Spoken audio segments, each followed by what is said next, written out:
आज़ादी के बाद बिहार में हुए चुनाव में ये सबसे ज़्यादा वोटिंग परसेंटेज है। ये 2 बातों को दिखाता है। पहला कि जो बात हम लोग पिछले कई महीनों से, बल्कि मैं 1-2 साल से कह रहा हूँ कि बिहार में 60% से ज़्यादा जनता बदलाव चाहती है और पिछले 25-30 साल से जो राजनीतिक विकल्प के अभाव में एक तरह से धीरे-धीरे राजनीति को लेकर, चुनाव को लेकर उदासीनता बन गई थी, विकल्प नहीं था लोगों के पास। अब जनसुराज के आने से उनको एक नया विकल्प मिला है और बढ़ा हुआ जो वोटिंग परसेंटेज है वो 2 बातों को दिखाता है। एक कि लोगों को एक नए विकल्प को देखकर उत्साह रहा है और बड़े पैमाने पर वोटिंग हुई है, बदलाव के लिए वोटिंग हुई है। और दूसरी बात, जो बड़े प्रवासी मजदूर हैं, जो बहुत बड़ी संख्या में छठ के बाद रुके हुए हैं, उन्होंने अपना और अपने परिजनों का, अपने मित्रों का जो वोट कराया है, उसने सबको सरप्राइज किया है।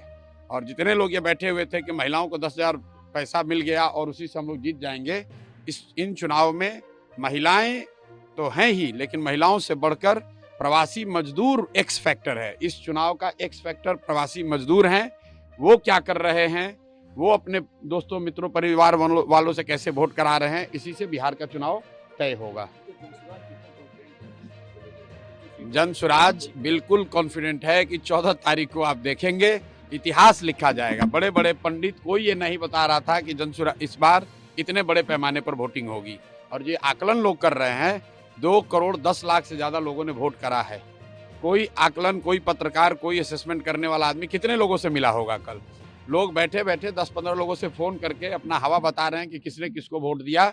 किसी को जानकारी नहीं है। जब 14 तारीख को काउंटिंग होगी तभी पता चलेगा कि 2 करोड़ से ज्यादा लोगों ने किसको वोट दिया है सबसे ज्यादा मात्रा में। जो हम लोग देख रहे हैं कि जो प्रवासी मजदूर है वो बदलाव चाहते हैं और बहुत एग्रेसिव होकर उन लोगों ने वोटिंग किया और कराया है।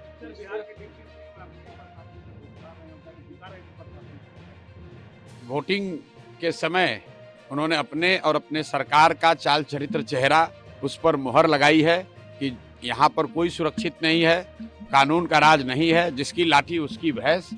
और जो बात यहाँ अभी तक पब्लिक झेल रही थी, चुनाव के दौरान नेता और मंत्री वो चीज झेल रहे हैं।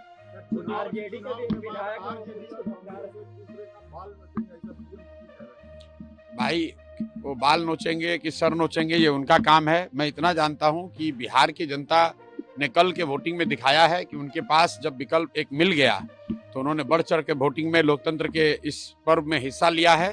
अब जो भी निर्णय जनता करती है, चुनाव में सिर्फ ये नहीं तय होता है कि कौन आदमी सत्ता में आएगा, चुनाव में ये भी तय होगा कि कौन विपक्षी भूमिका में होगा, कौन रोड पर आएगा, कौन समाज और रोड पर काम करेगा, इसकी ये भूमिका भी जनता तय करती है। तो अब 3 दिन रह गए हैं, ज्यादा स्पेकुलेशन का समय नहीं है। एक ही बात कल दिखा कि बहुत बड़े पैमाने पर वोटिंग हुई है।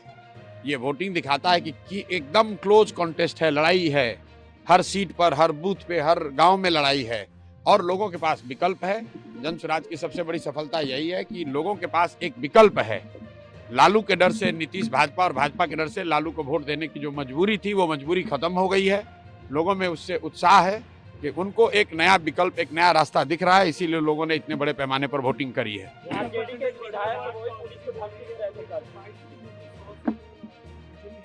सम्राट चौधरी को यह बताना चाहिए कि वो तारापुर जीत रहे हैं कि हार रहे हैं। अपना चिंता करें कि तारापुर में जीत रहे हैं कि हार रहे हैं। सम्राट चौधरी जैसे नेता कभी नीतीश कुमार को लेकर गए, कभी राजनाथ सिंह जी को लेकर गए, इतना डरे हुए हैं खुद चुनाव जीतने के लिए।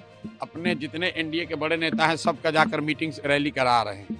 अगर इतने ही कॉन्फिडेंट हैं तो बाकी लोगों को रैली कराने की क्या जरूरत थी? खुद ही जीत जाते, अपने काम के आधार पर जीत जाते।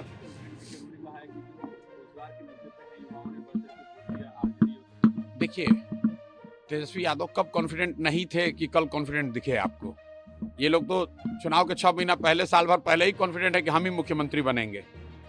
तो ऐसे लोग जिनको अपनी कोई जानकारी है नहीं, जमीन पर घर से बाहर निकले, पार्टी के दम पर, जाति के दम पर या भाजपा विरोध के नाम पर भीड़ इकट्ठा हुई है, 2 मिनट भाषण वाषण किया, घर पर चले आए। उनको क्या जानकारी है कि गांव में निचले स्तर पर क्या बात हो रही है? आप मुझे, जितने पत्रकार लोग हैं, ये बताइए कि किसी मीडिया चैनल ने, किसी पत्रकार ने, किसी राजनीतिक विशेषज्ञ ने, किसी पार्टी ने अगर ये कहा हो, किसी नेता ने कहा हो कि बिहार में इस बार अप्रत्याशित वोटिंग होने वाली है? किसी ने नहीं कहा है। और ऐसा नहीं है कि महिलाओं का वोटिंग ज्यादा हुआ है। पहली बार बिहार में युवाओं की वोटिंग सबसे ज्यादा हुई है, सबसे ज्यादा एग्रेसिव होकर युवा वोट किया है। तो अगर युवा वोट कर रहा है तो अपने भविष्य के लिए वोट कर रहा है, बिहार में बदलाव के लिए वोट कर रहा है, बेहतरी के लिए वोट कर रहा है। स्टेटस को के लिए इतना बड़ा वोट पड़ना यूजुअली संभव नहीं है। एक दो अपवाद हो सकते हैं, लेकिन जहां कहीं भी पिछले 20 वर्ष में इस तरह से बढ़ चढ़कर वोटिंग हुई है, वहां इनकम्बेंट पार्टियों को, सरकार को खामियाजा